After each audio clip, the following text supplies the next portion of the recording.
We are on the 104.1 River West Radio with Doug Cornfield, Dave Clark, and Dave Geis. It's good to be back. It's been a whole week. It goes by so fast these days. And we are here. We're going to bring in a special guest. We're glad to be in the Milwaukee. My Daves, how are you guys doing today? We're live with the River West Radio Show in Milwaukee. Hey, doing good, Doug. Good. Glad to be with you guys again on a Thursday night. Doing good. Starting to warm up, actually, in Milwaukee. Yeah, how warm? I know when I was showing 5 degrees, where I'm at, you were saying 5 degrees sounded pretty good. So how cold was it? It was. A couple of days ago, it was really cold around here, minus 10, 15. But now it's in the 20s, so can't complain. Dave? It's pretty cool here, too. We get to 75. Whoa. All right. Yeah. And you're probably complaining about it, right, Dave Clark? Yeah, so that's right. All the people in Milwaukee that are listening in today. So, well, it's good to see you guys again. I think we have a fun show. We're going to be bringing in, and I don't want to delay. I want to bring him in so we can hear his whole story over the next 20 or so minutes. And his name is Todd Civin of Civin Media Relations. The little background on Todd is we kind of go way back. Todd and I go way back. It's kind of knowing each other through Facebook, through LinkedIn, through kind of similar paths in some ways that we've done in the disability community. But really, I think COVID brought us together. And Todd had reached out to me about doing a project. One thing led to another. And so I don't mess up the whole story. I am going to welcome Mr. Todd Civin into our group here. And there this is radio. To the group of the radio. Yeah. How you doing tonight? I'm doing wonderfully. I heard the intro, and what I want to explain is that I was doing this book, and you hijacked it. That's really what happened. That might be true. That's really what happened. Well, that's what I wanted to ask. Be hijacked by a more just outstanding partner author. So I'm jumping ahead, but the book we're doing is substantially better since you guys came on board. I shudder to think what I would have put together if you guys didn't get involved, and I mean that wholeheartedly. Well, it's just one of those things. Go ahead, Dave. Well, that's what you kind of got into my first question to you, Todd. I wanted to know.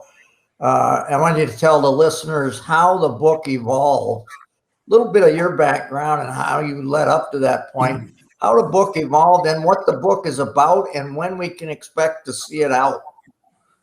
It's a lot of questions on the table, Dave, and I'm 59 years old. I'm not sure I remember each one. But so I'm going to go back a little bit further than I need to. I went to Syracuse University and majored in journalism.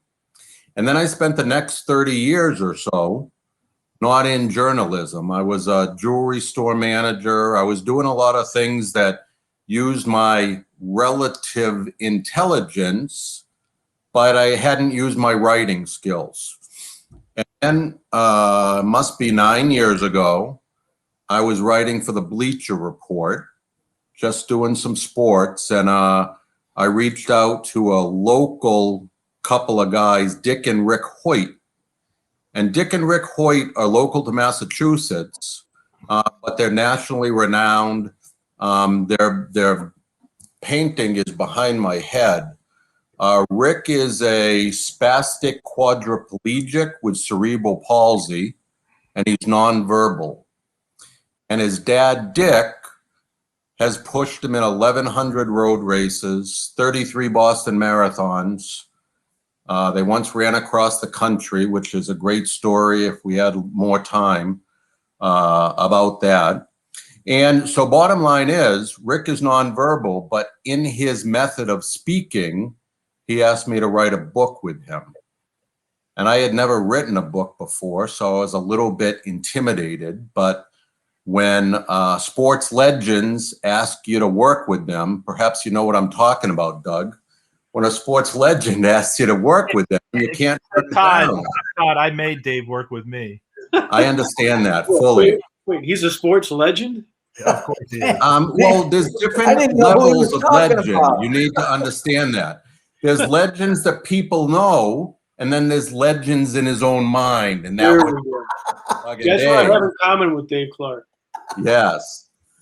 So long story short, or short story long, since I worked with the Hoyts, I've now done probably 50 books, 6 full-length books and 40 children's books, all having to do with disabilities or disability awareness or incredible inspirational stories.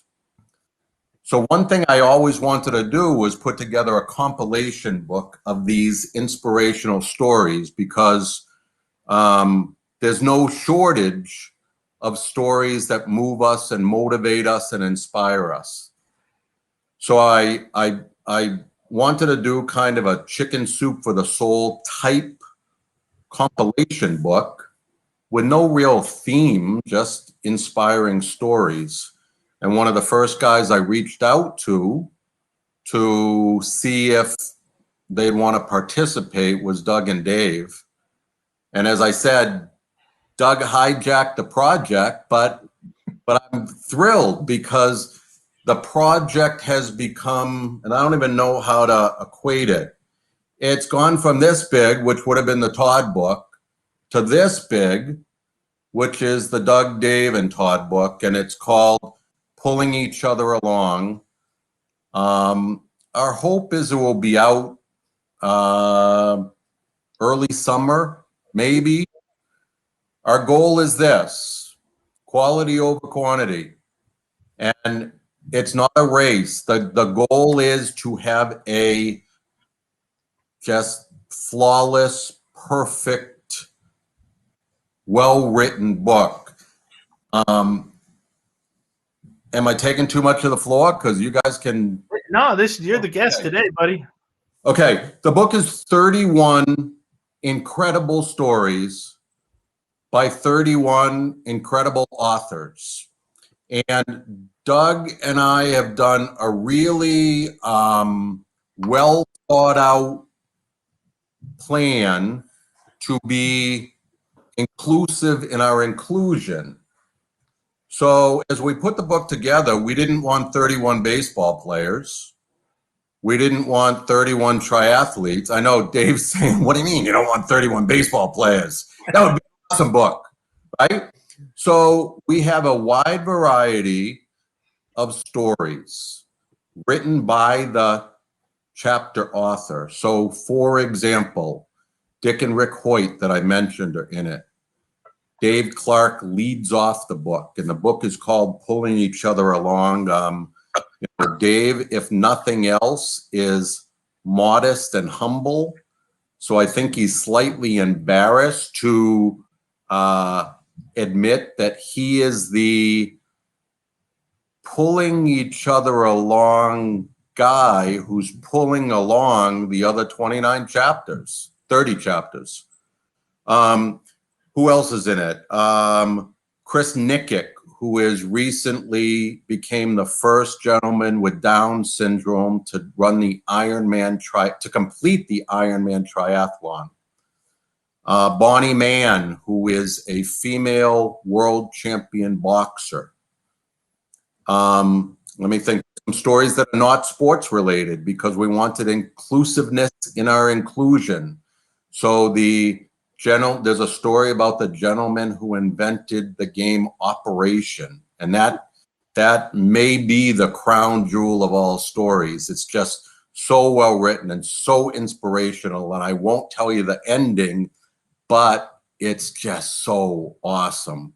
So the theme of the book has become not just an inspirational story, because, like I said, not to take anything away, but those are a dime a dozen. But an inspirational story told through the eyes of, for example, Dave Clark, but it's not a Wikipedia version of the story. It's who pulled Dave Clark along to become the Dave Clark that we know today. Because we all have people who pulled us along. it might be a parent, it might be a role model, it might be, in the case of Audie Angel, who is a rapper, female rapper who's in the book, who was paralyzed in a car accident. What pulled her along is dance. She dances in wheelchairs. So they don't even have to be human beings. It can be spiritual. It can be something that pulled you along to prevent you from giving up hope, to what inspires you to get up every day and keep on doing what you're doing. In the case of Dave Clark had people who pulled him along, but he also had a passion to become a professional baseball player, despite the fact that there is too many things stacked up against him to become a professional baseball player. No way can a guy on crutches with polio become a professional baseball player until what? Until he did it. And so that's what, that's what makes the whole world exciting, is overcoming the impossible. So that's what the book's going to be about. Hey, Todd, let me ask you a question. What was the question, Dave? I forgot. What was it? Did you ask me a question, Dave? No, you answered all of them. Okay, got it. Okay, good. I didn't want to miss it. You nailed Okay. them. Go ahead, Dave. Go. Go ahead, Dave, guys. Did Well, you have something? No. All right, so I have a question for you, Todd. Give me one specific example of what's pulled you along. Okay. Easy peasy lemon squeezy. It's another interesting story, and I'm going to try to keep it short. As you may have realized, I've never met a microphone I didn't love. So I'm going to tell you what happened to me when I was a freshman in high school at David Prouty High School in Spencer, Massachusetts. I was about 4'8" tall. I was small. And as I was walking down the corridor in September of my freshman year, this big hand reached out and it grabbed me on the shoulder. And I looked up and it was the school's athletic director, Dan Guerin. And Dan could have grabbed Tim Morway, who was standing next to me, because Tim was about 6 feet tall, but he didn't. He grabbed me. This big mitt came on my shoulder and he said, "Hey kid, you like sports?"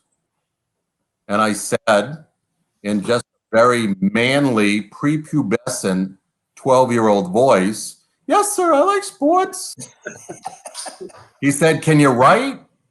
"Yes, I can write." "You're going to be our sports stringer. What you're going to do is you're going to go to the football game on Saturday, and I want you to report the sports." Okay, I can do that.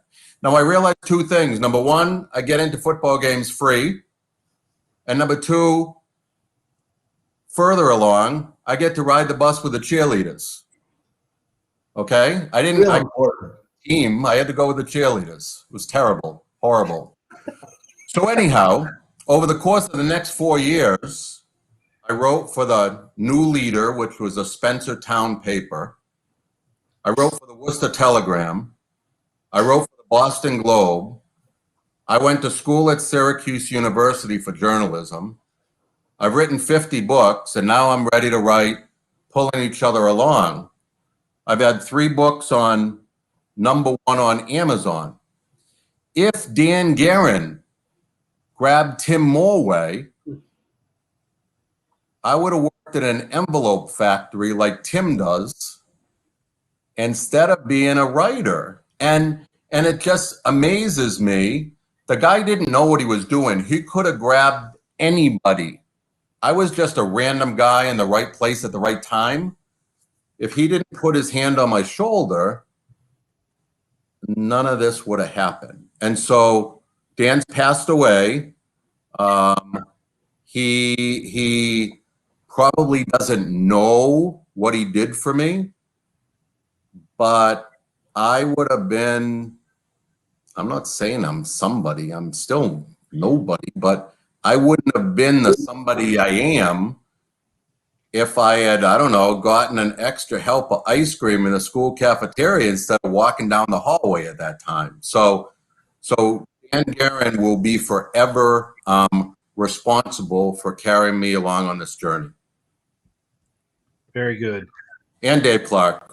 So just to kind of share your nobodiness, I know you pulled Dave and I into something. We're putting it on the screen right now for those watching live on Facebook, for those that are in Milwaukee and not seeing this.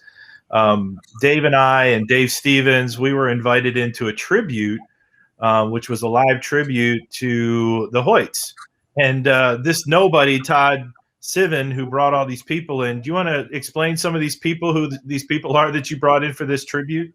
Yeah, and I'm going to tell a little background on that too. I've been the Team Hoyt social media director for, well, 7 or 8 years since I knew them. And every year at the Boston Marathon, I put together, the Hoyts have a marathon team of about 30 runners who raise money for the Hoyt Foundation. So every year my job is at that pasta dinner, I put together a cute little video to their theme song, and it will be like 3 or 4 pictures of each athlete who runs for them. And it's kind of a video montage of the guys, the men and women who run for their team. It's cute. It's nice. So I saw Dick a year ago, November.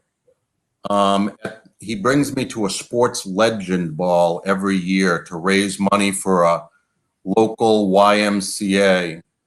And there's a sports legend at every table, be it Patriots players or Red Sox, or in the case, I have my own personal legend named Dick and Rick Hoyt.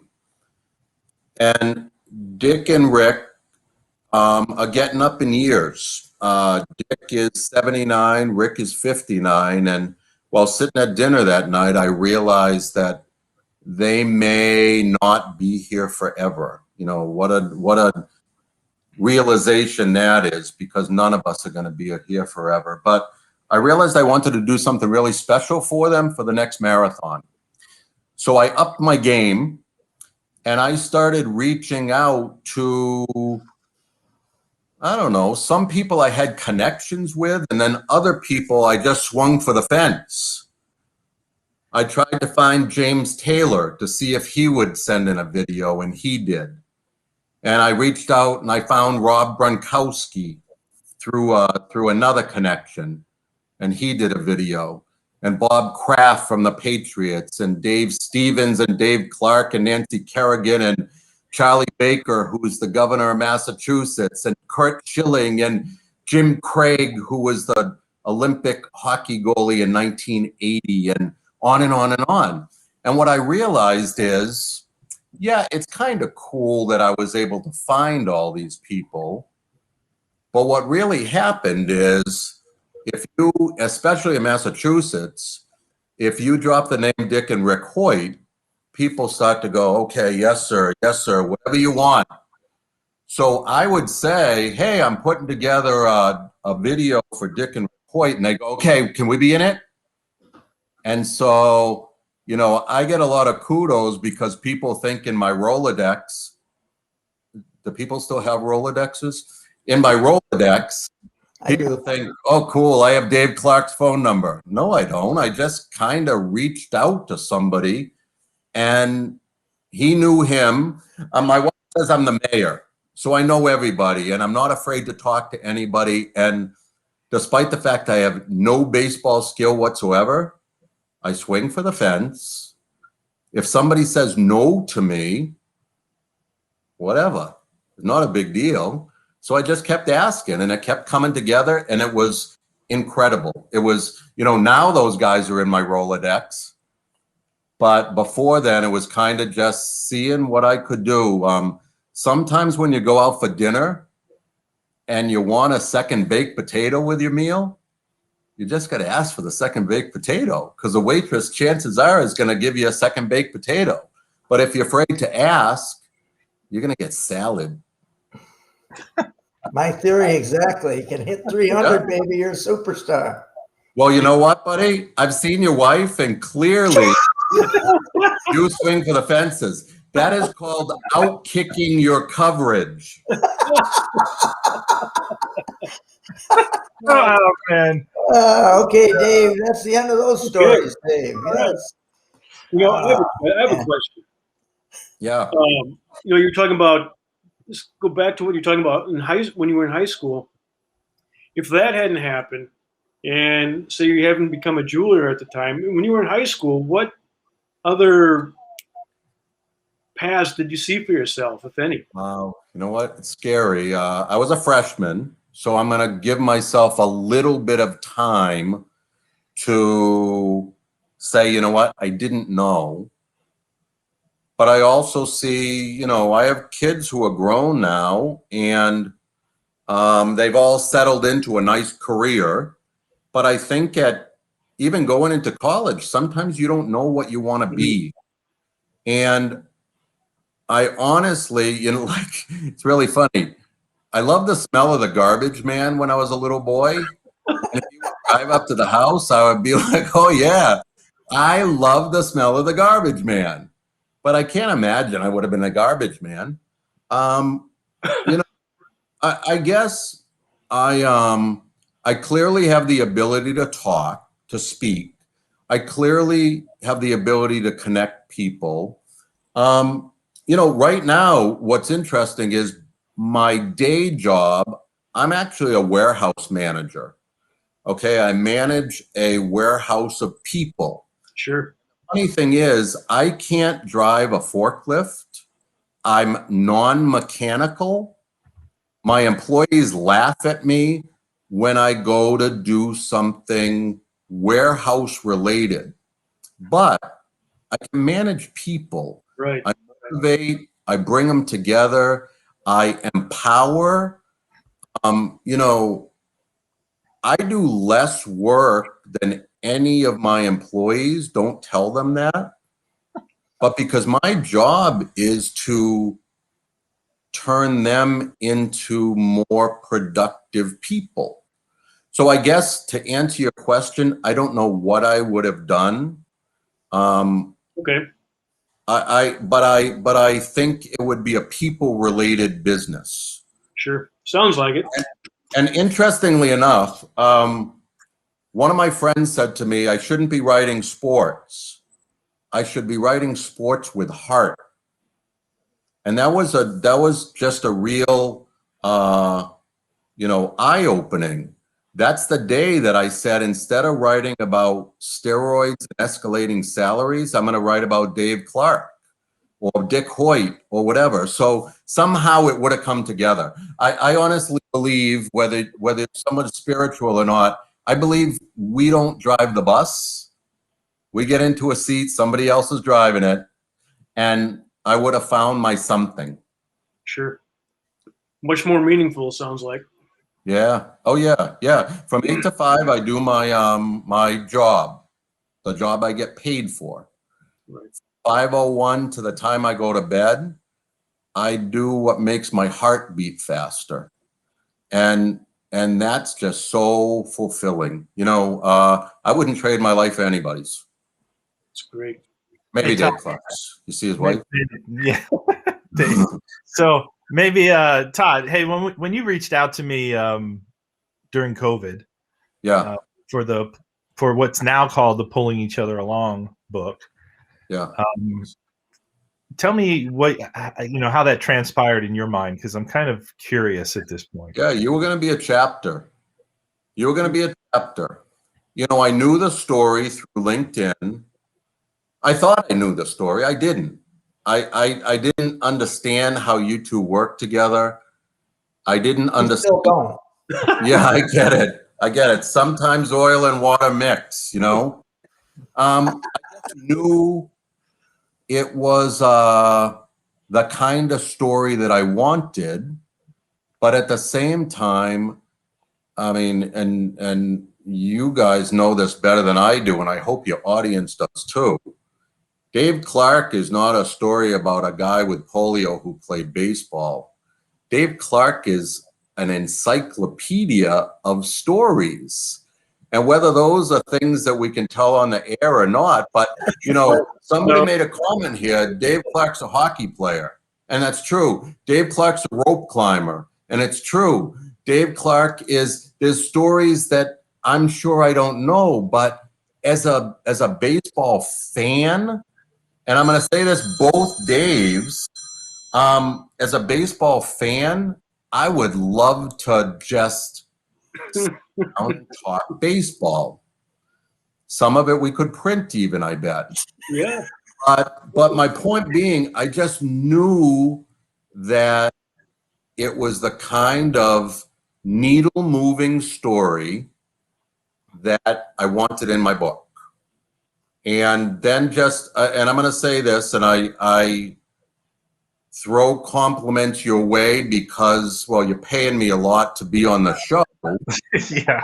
But Wait, what? you and I are peanut butter and jelly, man.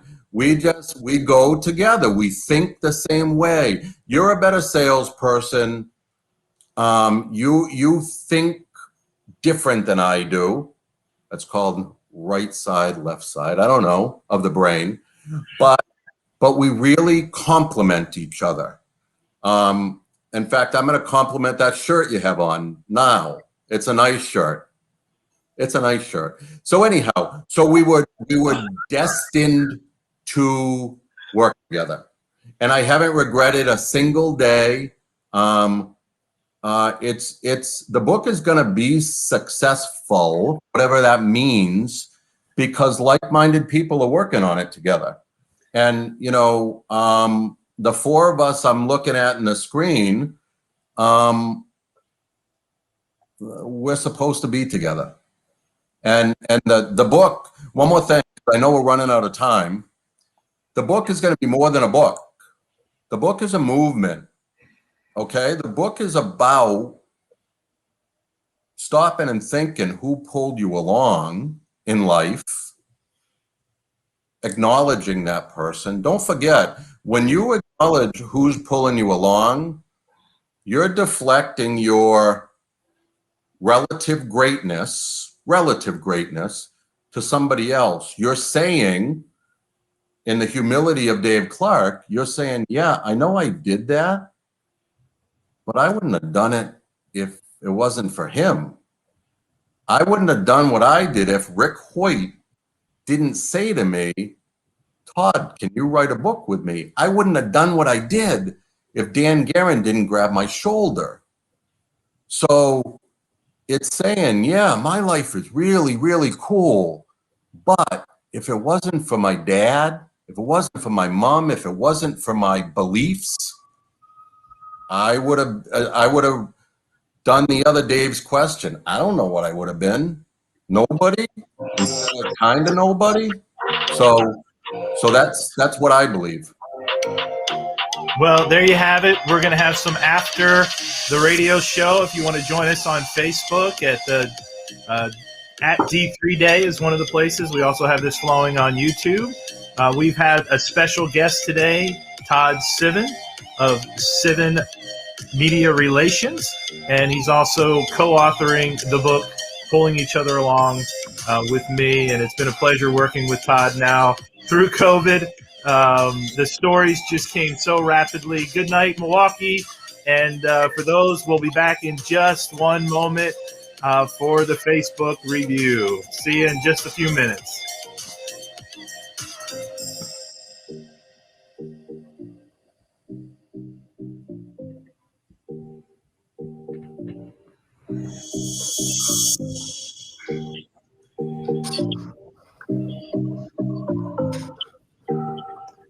And now we've got back with us Todd Civin and Dave Clark and Dave Geis.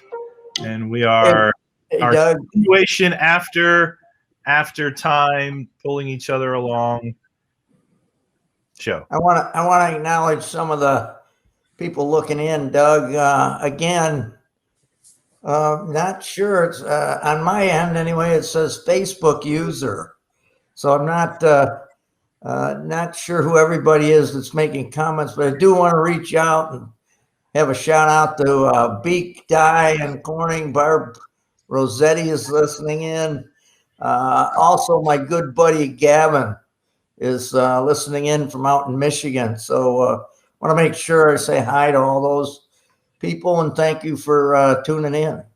Yeah, well, thank you. And we also had some other folks. We had Cherie. I don't know if they're still on the line, but Jennifer from the D3 camp asked if we're going to have camps this year.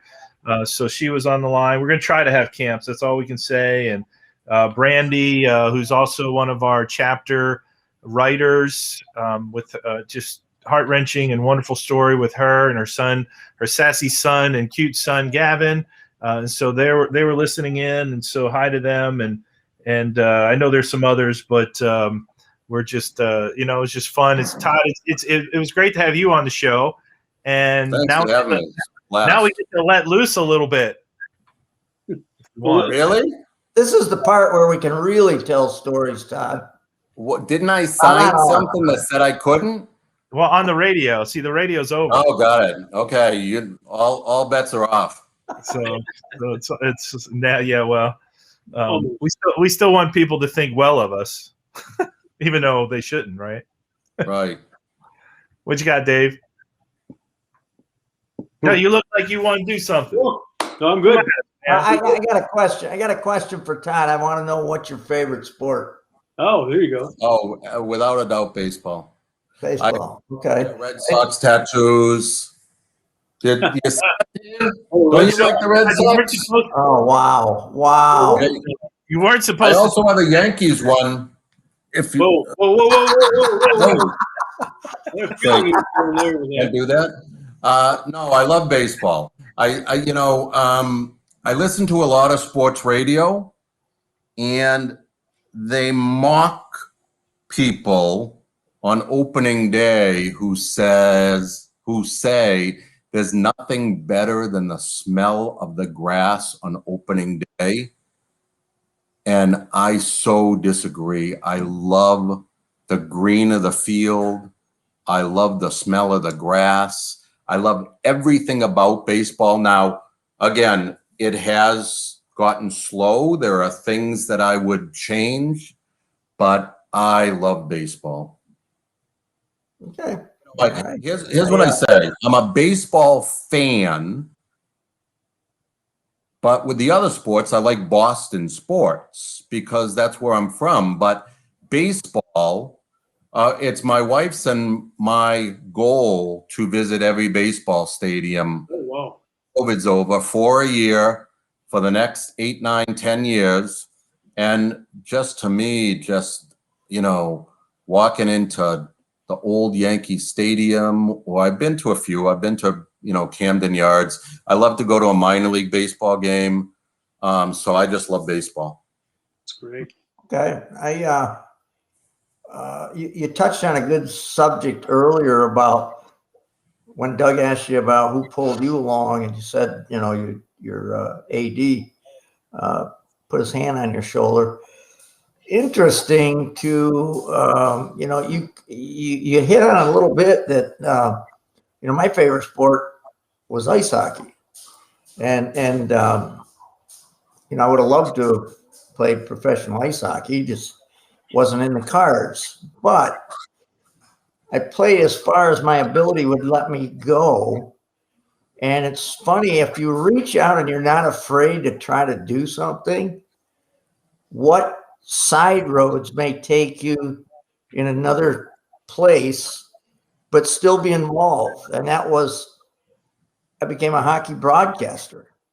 So, I couldn't play the sport at the highest level, but believe it or not, I've had my cup of coffee at doing an NHL game. The point being, don't be afraid to try. Failure is not trying. Right. Correct. Failure is not trying something and not being able to do it. So, get off your horse, try it if you want to do it. Don't be afraid of what anybody else thinks. And that's the attitude I took in my baseball career, because there were a lot of naysayers, including my own grandfather.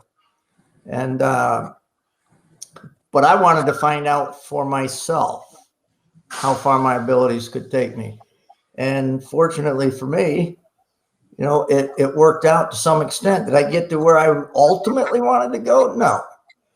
But my abilities got me and my work ethic got me as far as I could go. And, you know, it's Black History Month, guys. February is Black History Month. I want to tell a little quick story here, and then you guys can take it wherever you want to go. I've told Doug this a few different times. I feel like I was the minor league, and in no way am I comparing myself to Jackie Robinson. Doesn't come close. However, I can understand some of the abuses that he took because I was different as well. It wasn't the color of my skin. It was my physical body. I didn't fit that mold of that big macho pro baseball player. So sometimes my own teammates ostracized me at the beginning of my career, and I was a man on an island by myself. And I got abused by fans saying things today they wouldn't get away with saying. Doug knows what some of those things are that I was yelled at from the stands. But the story I want to tell is this. In 1980, I just brought this up to Doug a few days ago because I'd forgotten about it, to be frank. But in 1980, I was having a pretty good year, and I was going to get sent to the Carolina League. And I was going to Rocky Mount in the Carolina League, a higher A-level ball, high class A, which means you're one step away from double A at that point. And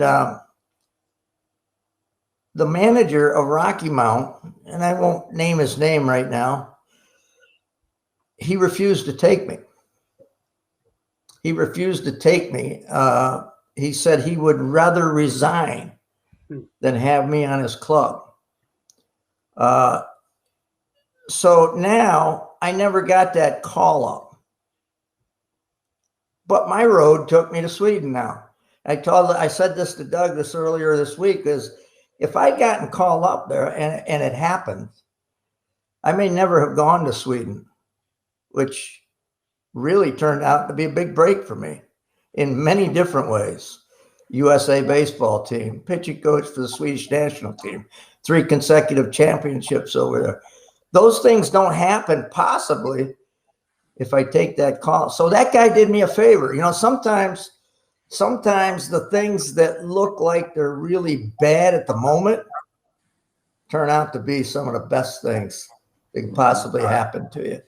And that's what happened there. Just wanted to relate that story, you guys. And Great story. Great story. I just need to respond to my friend Gavin over there because he just put a message up there that he got to ride around with Red Sox during a fundraiser. And he said, you should be jealous. And I am jealous. I am jealous, Gavin. Yeah. No, Dave, you're absolutely right. It's, you know, I believe, again, things happen for a reason. And I'm going to tell a quick story, and it doesn't sound like it's funny, but it is. Okay. I was divorced 20 years ago, and the marriage had just kind of run its course, and I was devastated. And I said to myself, you know, oh my goodness, I right now I'm in terrible situation, emotionally terrible. My house is, I may lose my house, I may lose my job, and now my wife leaves me. And I don't mean this in a disrespectful fashion, but what happened is there were a lot of like messy things going on in my life, and as horrible as it seemed that my marriage had come to an end, it opened so many new doors. And, you know, at what point, at one point, I said, I am never going to be able to recover from this. And somehow, some way, you figure it out and you realize that your life didn't end that day. Maybe it opened up new opportunities. And I think the same thing, you know, we don't always know what's best for us. But we need to keep getting in the batter's box, keep taking a swing, never give up, and never give up. You know, Leo DeRocha said we finished last. I'm looking at 4 guys who would argue with him because I don't think nice guys finish last. I think we ultimately finish first. So Todd, what's your favorite ice cream?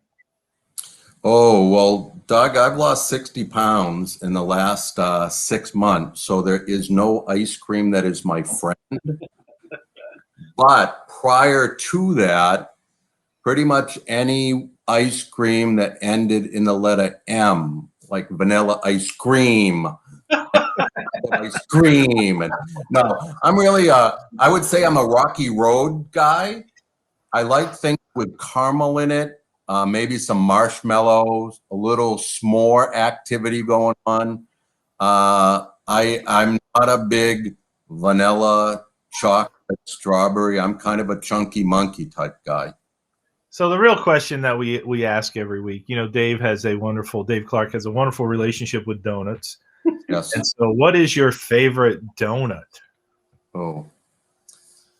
You know, before the 60 pounds was gone. Yeah, no, I get it. I get it. I would have to say, wow, you know what? I'm a little embarrassed to answer because of this. I just said not vanilla, not chocolate, not strawberry, but I love a plain donut that is a little bit stale, like a little bit hard. So that's one. And then I like apple cider donuts. All right. Yeah. But Hey, I'm going to ask Dave that A question. day-old plain donut? Oh, man. You would have What loved about it you, on Dave, guys? What's your favorite donut? My favorite donut? Yeah. Probably the kind that you put on a wooden baseball bat. That's a good one. Oh, that is a good one. Yeah. All right, let's go ice cream. we did. Yeah, for Dave. Yeah. Ice cream. I think vanilla. Vanilla. Really? Okay. Yep. Jeez. Yeah. Yep. I'm pretty plain. Pretty plain. Simple guy. As catchers, you know, we just get in there and do it. Yeah. Every home run hit off me was you guys' fault, man. Todd, where's your favorite place that you ever traveled to? Oh, we go every year to, not every year, because COVID hit. We go every year to a sandals resort.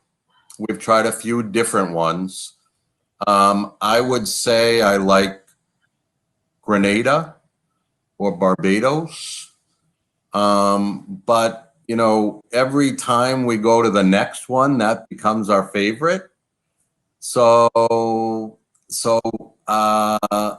Grenada or Barbados. And again, one little quick story, because there's always a story. A couple of years ago, we went to Grenada, and they have excursions that you can go on. And, you know, like you could go water skiing, you could go deep sea fishing, you could go scuba diving, etc. And I said to my wife, oh my goodness, look at, you can go read at a children's school, right? And I said, I want to do this. And she goes, Todd, people are going to think that you're weird. I said, no, this is like my dream. I want to do this. So I signed up, and then I found out that they needed 3 people to go on the excursion or they wouldn't do it. And naturally, I was the only one that wanted to go. So the next year, we went back to the same place, and my wife said to the guy at the sandals desk, look it, I don't care if we have to pay for 3 people, but you need to let him go on this excursion. So Katie and I and the gardener from Sandals, because he was the third person, we went to a school, and yes, I have as many stories as Gavin's mom does. We went to the school and we read to the kids in Grenada one of my children's books, and it was, you know, we ate a lot at Sandals, we drank a lot, we swam, we saw beautiful women, my wife, for example.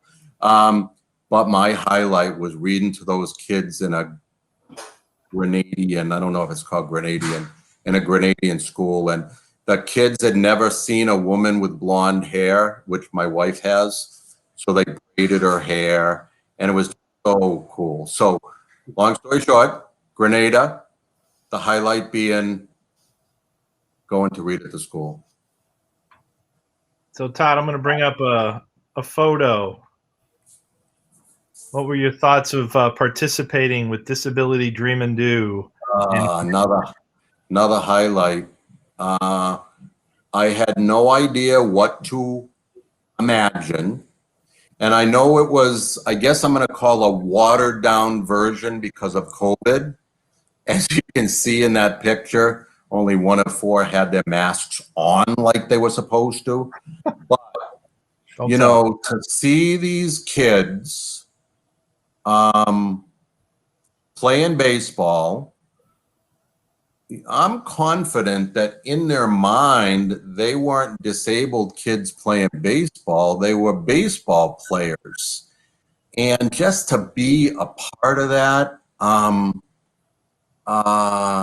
I get teary-eyed. You know, again, working with Rick Hoyt a lot, I encourage people who walk up to Rick, and here he is in a wheelchair, doesn't speak. Rick admits in his speaking engagements that kids think he's a monster. And so he can speak through a computer, and he says in his speech, do I look scary to you? And everybody laughs, but the truth is he does, because they're afraid. So I encourage people to come up and shake Rick's hand and touch his hand and hug him or whatever. I joke with him because I always says the guy's never worked a day in his life. He has the softest hands you can ever imagine. But it's the same feeling I got when I saw those kids on the baseball field, because it's their life is not great in many ways, but look at that. Look at how excited that little kid is high-fiving with real baseball players.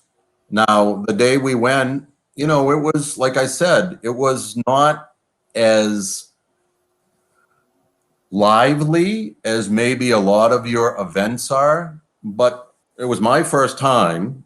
I didn't find it to be missing anything.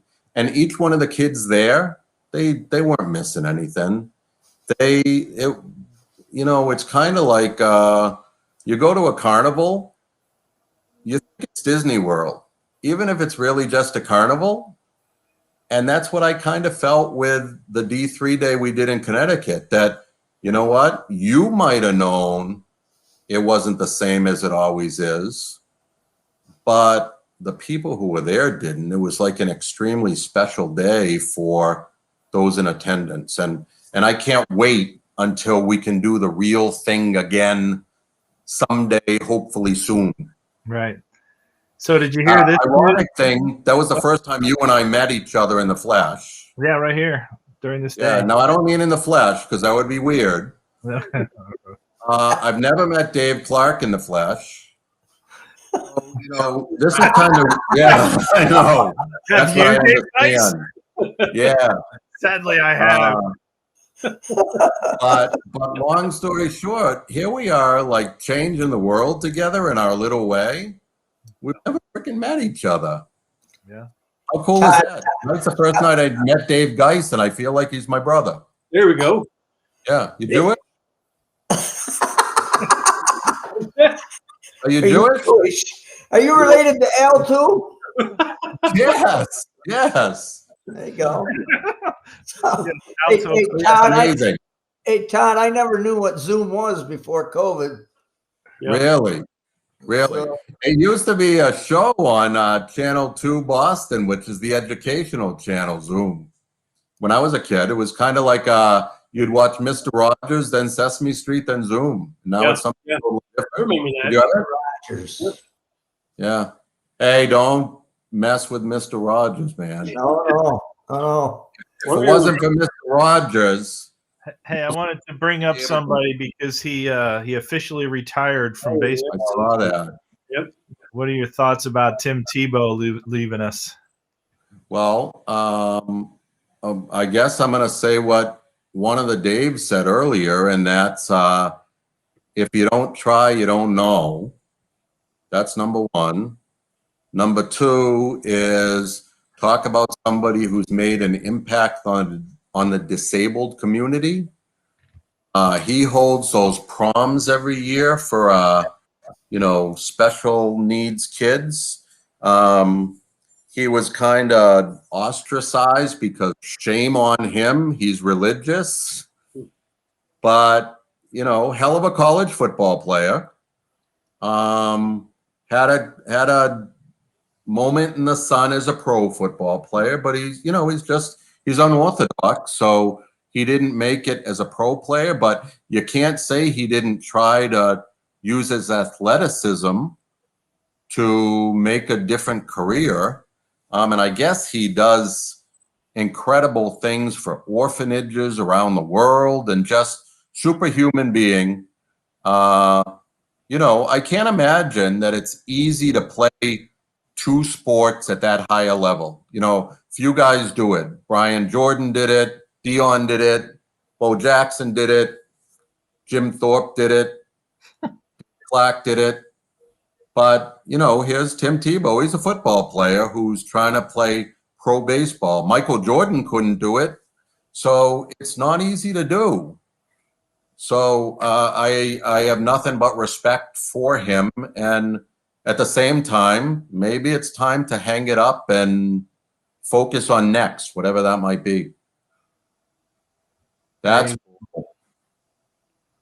There was Tim at spring training a couple years ago. So unfortunately, we won't be running into him again this year. Not that they'd let us behind the gates like they used to. someday. Yeah. Sure, back in 1918, when the Spanish flu or whatever came around, they never imagined that things would go back to normal. I can't imagine this is going to be immediate, but hopefully someday we can get back to normal. Hey, let me bring in Kurt and see. I'm going to bring in Kurt and let him in on the fun. We've kind of eating again. been on the background too long for this aftermath show. How are you doing tonight, Kurt? Doing good. Thank you.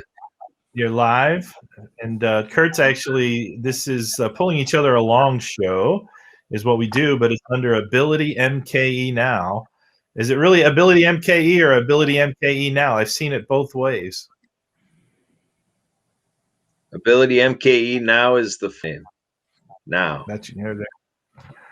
I've seen because you had like two different Facebook social media things with Ability MKE.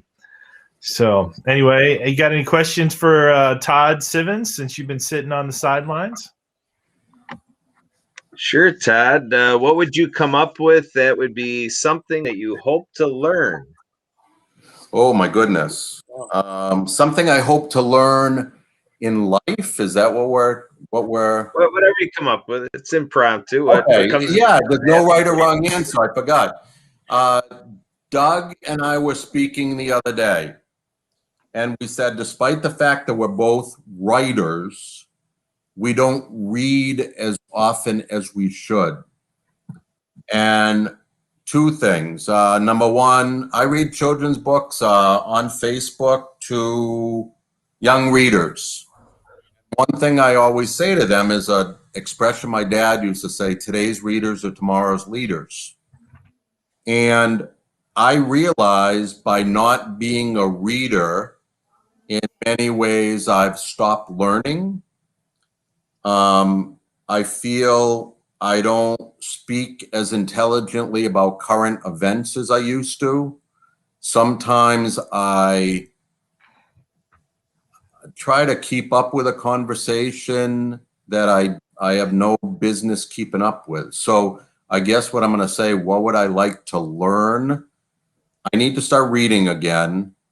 And I would like to learn, this is a cop-out, I would like to learn just something, because I really, I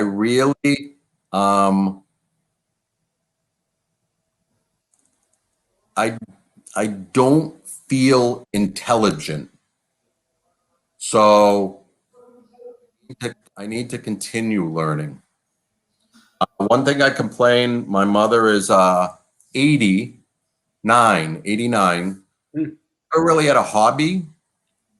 And I find that at age 89, if you don't have a hobby, you're not going to develop a hobby. I think reading is important. It keeps your mind sharp, and it will give me something to do when I'm 89. So I don't know if that really answered your question about learning, but it is something I want to do academically, is read a book that doesn't have pictures in it.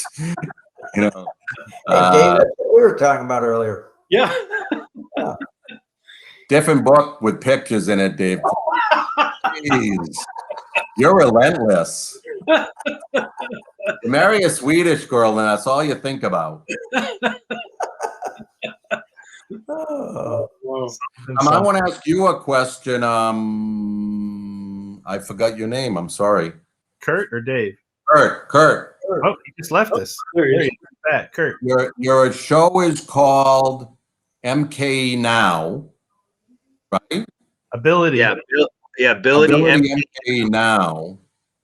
If somebody watches that as a rerun, is it called Ability MK Then? No, Or because now you're watching then? it now. No. It's there for you Now now. Oh, now. Okay, Now again. got it. I have a question for each of you then. Okay, I can take the floor, right? Sure. It's your show, One at man. a time. One at a time. Who pulled you along? I know, I mean, I guess I know the answer to Dave Clark, so you don't get the floor, because then nobody would read the book, right? Dave Geis, who pulled you along? Wow.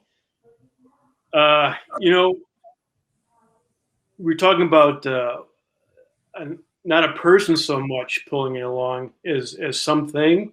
So I Yeah. think for a good portion of my early life, it was probably baseball. That desire to play, and to play as high up as I could for as long as I could. And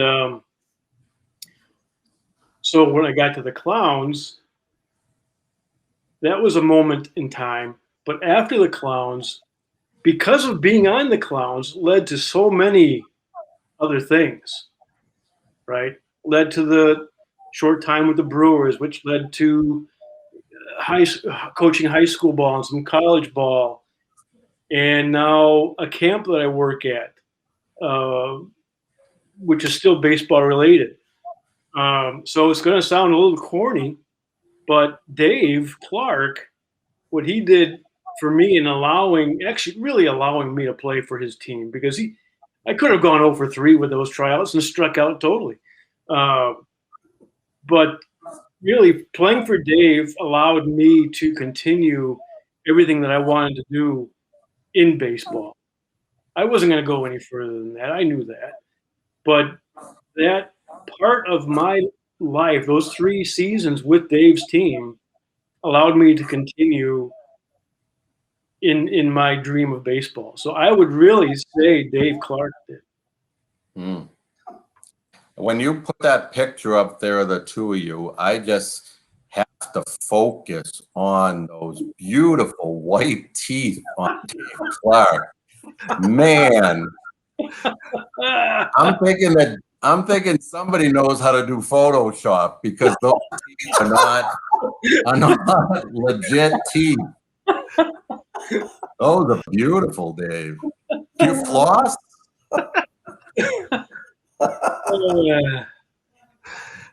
Kurt, what about you, man? Well, for me, folks, it was Ray Nitschke. Wow. Basically, my dad owned a golf course for 13 years, and there was about 4 of those years. Channel 4 out here in Milwaukee had Beat the Pro, and my dad got Ray Nitschke. Even before that, my dad was district governor for Lions, and Ray Nitschke came out and gave a talk in Landon, Wisconsin, and I'll tell you what, guys, even when I met my wife, and my wife was able to shake hands with Ray Nitschke, you know, and going out to the Vince Lombardi Golf Classic with him and stuff like that. I mean, there's just nothing like being able to develop a friendship with a guy like Ray Nitschke. And he truly treated me as a friend. And he looked at me one day, he's like, Kurt, you know, if I can tell you one thing, it's a great thing when you can have a hunger like your father. He's like, that's what I would tell you. Find that thing you're hungry for, and it's going to serve you well. And that's what you're able to learn from your dad. So Love great. it. Ray Nitschke. Ray Nitschke. Love it. These guys probably don't know who Ray Nitschke is.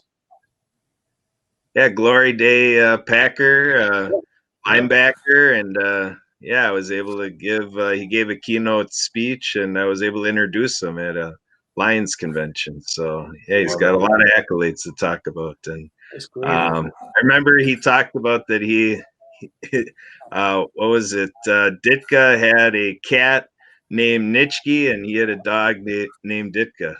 Oh, very cool. He had a Very lot cool. of great stories. Another great storyteller. Yeah. Dougie C. So the reason I asked, you know, this is the only question that I give to the guests before we come on the show, because you sit here and you start thinking, well, it should be this person, it should be that person, it should be, you know, my wife, it should be my kids, it should be my cat, my dog, and all those things. And you know, and the people that pulled me along are different. They're different through my stages, but I think one of the really, if I look at the foundation for me, it would have to be my mom. You know, my mom and my dad. You know, I had great parents, and so few people have great parents. We weren't wealthy, we weren't, you know, we weren't poor by any means. Although there's financial struggles, but my mom and my dad gave us such a foundation for not just myself, for my 3 brothers, my sister, and that foundation holds true to this day. You know, and obviously I can think about other people pulling me along. You know, Dave Clark obviously helped me, but from a different perspective of finding out, you know, when you have a child that's born with neither arm developed, and you just happen to read an article about this guy who played professional baseball on crutches, and he's from your wife's hometown, and you get to meet him. You know, that Dave's story has given me hope as a father. So that's a different kind of pulling me along. You know, so there's different sides. Obviously, we had coaches. Some coaches were just the opposite. They were detrimental to your growth. And then I had coaches that were just incredible. You know, the kind of coaches that you would throw up after a race because you just wanted to win that badly, because you were motivated more so than them. And you know, and so there is so many things that do pull us along, but the foundation for me is certainly my mom and my dad. There's no doubt about it. Cool. I don't want to take over the job as host, but I see a great question in the chat. I'll open it to whoever wants to answer. Universal DH, why or why not? Hate it. I'll take that one. But I'm coming from a personal perspective, so I'm so old. I'm over the hills, and believe it or not, now my career started before the DH. Now, if you've ever seen a guy run 11 seconds to first base, you know that you know that the DH saved his career. So for me, I'm looking at it from a personal perspective. At the same time, I love to hit, and I usually could make contact fairly well, but I couldn't run. And I think it's very important whatever you choose to do, that you know your strengths and you use those strengths to your best ability and your best, to use your strengths to move up as far as you can go. Your weaknesses, you got to know too, so that you can kind of hide those. I'll tell you a story quickly from the Clowns. I was playing first base. I couldn't throw because I injured my pitching arm. What I did, I compensated by getting rid of the ball quickly. I couldn't throw hard because I had a bum elbow. It's what my arm shot today, but I got rid of the ball real quickly to disguise that weakness. And then I used my strengths to do other things. So for me, the DH was a career saver, actually. So and I know most people don't want the DH. So it'll be good to hear these other guys' perspectives on that. I personally don't like the DH only because it throws in more coaching involved. If you don't have the DH, if the pitcher has to hit, there's more things going on that they need to learn to do. They don't know how to bunt in the first place anymore because they just don't have to. But I don't like the DH. I've gotten used to it in the American League because it started like sometime in 73, 74. 73. Yeah. 73. Yeah. I know that they're doing it. Are they doing it again this year in the National League, or are they not? I don't remember. No, I don't know. I don't know that. I don't think they are now this year, which is good. I don't like the DH in the National League. Just again, I want my turn on this question. Go for it. So if I'm playing, and maybe not at the professional level, it might not mean that much to me. But I played fast pitch softball, and when I was pitching, I wanted to hit. So for me, I wanted that opportunity to hit, and I know it's different at the paid level, where you just you can just hone in and focus on one thing. But I like the way it is right now because we have some DH and some not DH, and so it gives us a variety. And so to me, I would prefer seeing it stay, even though I understand and respect Mr. Clark's thoughts on the DH. But I think the game is richer when we have both right now. And so I'd like to see it that way, just for me. So basically how it is really right now. Well, I don't think you're feeling. Back to the DH. I have a couple thoughts. I'm not I guess baseball question for you all. Okay, I can answer this. I didn't know if I was allowed to answer because I'm not, one of these baseball guys. But two thoughts. 1973, I'm going to say that Dave Clark could have beat the Red Sox DH in a foot race.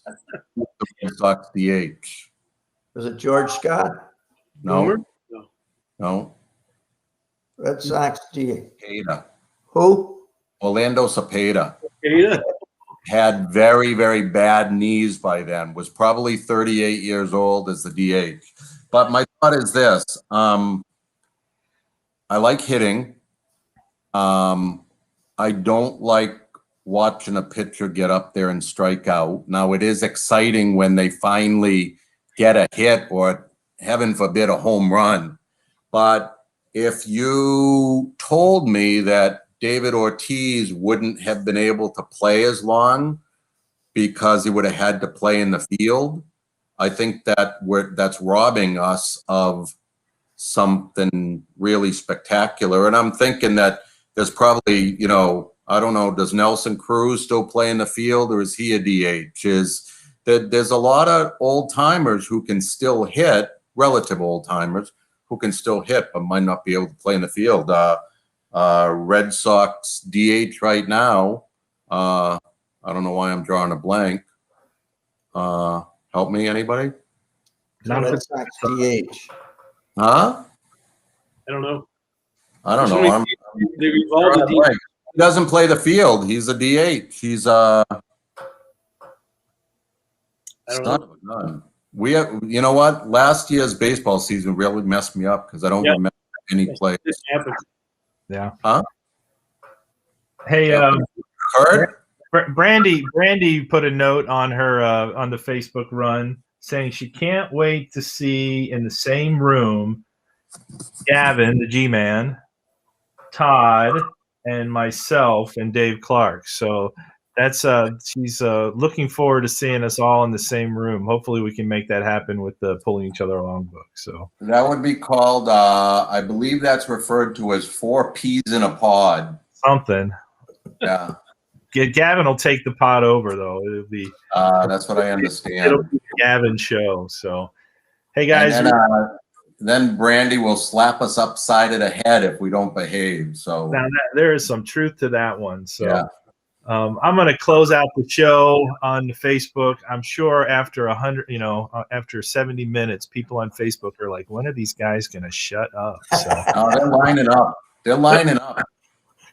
we'll see. If anybody got through the whole show, man, Dave, you should send them a signed photo or something.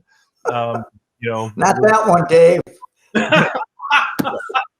Yeah, we'll send them that photo. We have to show that to Todd when the stream is over. But I'm going to say good night to all those on Facebook for you living out. Thanks for participating with us.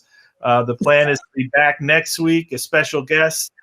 Really a great story. Another great story. I know we had Laura and Tom on last week, and so we do have a 3-time world champion. I'll just say that lined up for next week at 6:30 Central, 7:30 Eastern. This has been the Pulling Each Other Along show. Special guest Todd Civin, Dave Clark, Dave Geis, Kurt Roskoff, if I said that correctly, and we'll see everybody next week.